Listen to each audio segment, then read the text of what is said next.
ಕೋಲಾರ ವಿಧಾನಸಭಾ ಕ್ಷೇತ್ರ ಮಲ್ಲೇಶ್ ಬಾಬು ಸರ್ ಅವರನ್ನ ಈ ವೇದಿಕೆಗೆ ಆಹ್ವಾನಿಸ್ತಾ ಇದ್ದೇನೆ. ಎಲ್ಲರಿಗೂ ನಮಸ್ಕಾರ.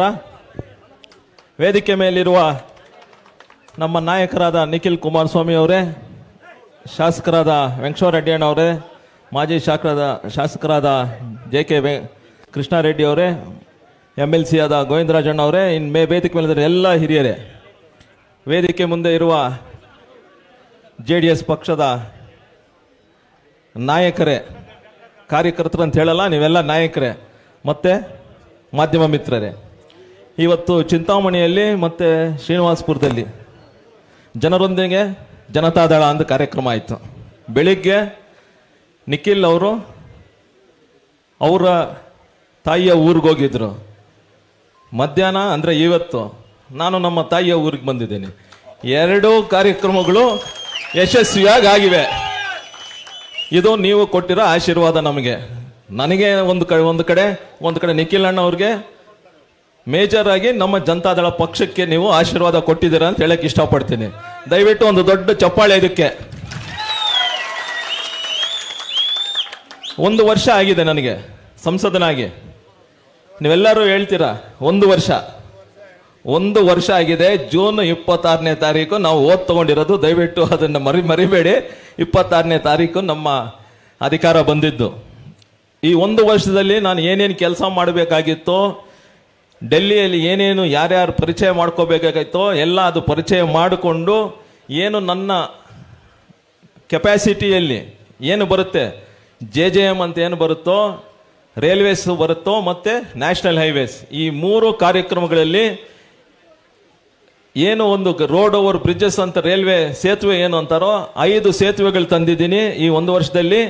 ಈ ನ್ಯಾಷನಲ್ ಹೈವೇ ಏನು ಹೊಸಕೋಟೆಯಿಂದ ಆಂಧ್ರ ಬಾರ್ಡರ್ ಚಿತ್ತೂರವರೆಗೂ ಪಲಮ್ನೇರ್ವರೆಗೂ ಏನು ಹೋಗುತ್ತೋ ಅದನ್ನ 4 ಪದದಿಂದ 6 ಪದ ರೆಡಿ ಮಾಡಿದ್ದೀನಿ. ಇದು ನನ್ನ 1 ವರ್ಷದಲ್ಲಿ ಸಾಧನೆ. ಯಾಕಂದ್ರೆ 1 ವರ್ಷದಲ್ಲಿ ಇದೆಲ್ಲ ತಿಳ್ಕೊಂಡು ಕೆಲಸ ಮಾಡಕ್ಕೆ ನನಗೆ ಈ ಟೈಮ್ ಸಾಕಾಗಿದೆ. ಇನ್ನು ಮುಂದೆ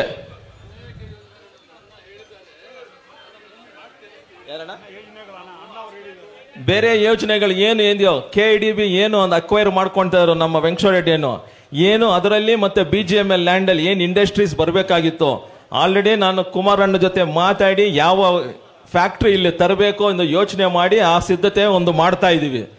ದಯವಿಟ್ಟು ಏನು ನಮ್ಮ ಅನುದಾನ ಬರುತ್ತೋ, ಬರೀ 5 ಕೋಟಿ ಬರುತ್ತೆ 1 ವರ್ಷಕ್ಕೆ 8 ಕ್ಷೇತ್ರಕ್ಕೆ. ಆ 8 ಕ್ಷೇತ್ರದಲ್ಲಿ 50 ಲಕ್ಷದಿಂದ 60 ಲಕ್ಷ ಒಂದೊಂದು ಕ್ಷೇತ್ರಕ್ಕೆ ಕೊಡಕ್ಕಾಗುತ್ತೆ. ಅನುದಾನ ಅಂತ ಏನು ಬರುತ್ತೋ, ನೀವು ನನಗೆ ಸುಮಾರು ಒಂದು 20-25 ಊರುಗಳಿಂದ ನನಗೆ ಒಂದು ಮಾಹಿತಿ ಕೊಟ್ಟಿದ್ದೀರಾ, ನಮಗೆ ಇದು ರೋಡ್ ಬೇಕು, ಹೈ ಮಾಸ್ಟ್ಲೇಟ್ ಬೇಕು ಅಂತ. ಅದು ಶಾಸಕರ ಜೊತೆ ಕೂತ್ಕೊಂಡು ಇದು ಇನ್ನೊಂದು 1 ತಿಂಗಳಲ್ಲಿ, ಇನ್ನೊಂದು 1.5 ತಿಂಗಳಲ್ಲಿ ಮತ್ತೆ ಒಂದು 5 ಕೋಟಿ ರಿಲೀಸ್ ಆಗುತ್ತೆ ಇಡೀ ವರ್ಷಕ್ಕೆ. ಅಂದ್ರೆ 1 ಕೋಟಿ ಅಷ್ಟು ಅನುದಾನ ಏನ್ ನನಗೆ ಬರುತ್ತೋ ವೆಂಕಟರೆಡ್ಡಿ ಅಣ್ಣವ್ರ ಜೊತೆ ಕೂತ್ಕೊಂಡು, ನಿಮ್ಮ ನಾಯಕರ ಜೊತೆ ಎಲ್ಲ ಕೂತ್ಕೊಂಡು ಅದು ಮಾಡಿಕೊಡ್ತೀನಿ ಅಂತ ಹೇಳಕ್ ಇಷ್ಟಪಡ್ತೀನಿ. ಯಾಕಂದ್ರೆ ಏನು ಒಂದು ಡೆಲ್ಲಿಯಲ್ಲಿ ಆಗೋ ಅನುದಾನ ಒಂದು ಟೈಮ್ ತಗೊಳುತ್ತೆ. ಆಮೇಲೆ ಅದಕ್ಕೆ ಬಹಳ ರೂಲ್ಸ್ ರೆಗ್ಯುಲೇಷನ್ಸ್ ಇದೆ. ದೇವಸ್ಥಾನಗಳಿಗೆ ಕೊಡಬಾರ್ದು, ಇಂತಹ ಒಂದು ಕಾರ್ಯಕ್ರಮಗಳೆಲ್ಲ ಇದೆ. ಯಾವುದೋ ಒಂದು ಕಾರ್ಯಕ್ರಮ ನಡೀತಾ ಇದ್ರು ಅದಕ್ಕೆ ಮತ್ತೆ ಅನುದಾನ ಕೊಡಕ್ಕಾಗಲ್ಲ. ಏನಾದರೂ ಕೊಟ್ರೆ ಹೊಸ ಕಾರ್ಯಕ್ರಮಕ್ಕೆ ಮಾತ್ರ ಕೊಡಬೇಕಾಗುತ್ತೆ. ಅದಕ್ಕೆ ದಯವಿಟ್ಟು ಸ್ವಲ್ಪ ಅರ್ಥ ಮಾಡ್ಕೊಳ್ಳಿ. ಒಬ್ಬ ಸಂಸದನಾಗಿ ನಾನು ಏನು ಕೆಲಸ ಮಾಡ್ತಾ ಇದ್ದೀನೋ, ನ್ಯಾಷನಲ್ ಹೈವೇ ಆದ್ರೂ ಆಗ್ಲಿ, ರೈಲ್ವೇಸ್ ಆದ್ರೂ ಆಗ್ಲಿ, ಅಂತಹ ವಿಚಾರಗಳು ಏನಾದರೂ ನನ್ನ ಹತ್ರ ಬಂದ್ರೆ ನಾನು ನನ್ನ ಕೆಪಾಸಿಟಿಯಲ್ಲಿ ಅದು ಮಾಡ್ತೀನಿ ಅಂತ ಹೇಳಕ್ ಇಷ್ಟಪಡ್ತೀನಿ. ಅನುದಾನ ಏನು ಬರುತ್ತೋ ಅದು ನಿಮ್ಮ ನಾಯಕರ ಜೊತೆ ಎಲ್ಲ ಕೂತ್ಕೊಂಡು ಮತ್ತೆ ಶಾಸಕರ ಜೊತೆ ಕೂತ್ಕೊಂಡು ಮಾಡ್ತೀನಿ. ಏನು ಏನು ಇವತ್ತು ಈ ಕಾರ್ಯಕ್ರಮ ನಡೆಯುತ್ತೋ, ಈ ಕಾರ್ಯಕ್ರಮ ನಾನು ಒಂದು ಹೇಳಕ್ ಇಷ್ಟಪಡ್ತೀನಿ. ಎಲ್ಲರೂ ಇಲ್ಲಿ ಕಾರ್ಯಕರ್ತರೆ, ಎಲ್ಲರೂ ಇಲ್ಲಿ ನಾಯಕರೇ. ಏನು ಒಂದು ಚುನಾವಣೆ ಬರುತ್ತೋ ಒಗ್ಗಟ್ಟಾಗಿ ಕೆಲಸ ಮಾಡಿದ್ರೆ ನಾವು ಚುನಾವಣೆಗೆ ಗೆಲ್ತೀವಿ. ಅವ್ರಿಗೆ ಸೀಟ್ ಕೊಟ್ರು, ಇವ್ರಿಗೆ ಸೀಟ್ ಕೊಟ್ರು, ನನಗೆ ಕೊಡ್ಲಿಲ್ಲ ಅಂತ ಅಂತಹ ಒಂದು ಭೇದ ಭಾವ ಇಡ್ಕೊಳ್ಬೇಡಿ. ದಯವಿಟ್ಟು ಒಗ್ಗಟ್ಟಾಗಿ ಕೆಲಸ ಮಾಡಿ. ಯಾವ್ದಾದ್ರೂ ಸೀಟ್ ಕೊಡ್ಬೇಕಂದ್ರೆ ಬರೀ ಒಬ್ರಿಗೆ ಮಾತ್ರ ಕೊಡುತ್ತೆ ಪಕ್ಷದ ವತಿಯಿಂದ. ಒಗ್ಗಟ್ಟಾಗಿ ಕೆಲಸ ಮಾಡಿ. ಆ ಸೆಲೆಕ್ಷನ್ ಮಾಡೋ ಮುಂಚೆ ಸ್ವಲ್ಪ ಅಸಮಾಧಾನ ಇರುತ್ತೆ. ಸೆಲೆಕ್ಷನ್ ಆದ್ಮೇಲೆ JDS ಪಕ್ಷ ಅಷ್ಟೇ, ಅದೊಂದೇ. ಯಾರು ಕ್ಯಾಂಡಿಡೇಟ್ ಅಂತಲ್ಲ, ಕ್ಯಾಂಡಿಡೇಟು JDS ಪಾರ್ಟಿ. ದಯವಿಟ್ಟು ಇದನ್ನ ಇಟ್ಕೊಂಡು ನೀವು ಕೆಲಸ ಮಾಡಿ. ಮುಂದಿನ ಚುನಾವಣೆಯಲ್ಲಿ ಗ್ಯಾರಂಟಿ ನಾವು 2028 ಕುಮಾರಣ್ಣನ ಮುಖ್ಯಮಂತ್ರಿಯಾಗಿ ನೋಡಬೇಕು. ಅದು ನಿಮ್ಮಿಂದ ಸಾಧ್ಯ. ಅದು ಆಗಬೇಕಂದ್ರೆ ಇವಾಗ ನಿಖಿಲ್ ಕುಮಾರಸ್ವಾಮಿ ಅವ್ರು ಏನು ಕಾರ್ಯಕ್ರಮ ಮಾಡ್ತಾರೋ ಅದಕ್ಕೆ ಶಕ್ತಿ ತುಂಬಬೇಕಾಗಿತ್ತು ನಾವೆಲ್ಲ. ಅದೆಲ್ಲ ನೀವು ಮಾಡ್ತೀರಾ ಅಂತ ಹೇಳ್ತಾ ನಾನು 2 ಮಾತು ಮುಗಿಸ್ತಾ ಇದ್ದೀನಿ. ಜೈ ಹಿಂದ್, ಜೈ ಕರ್ನಾಟಕ.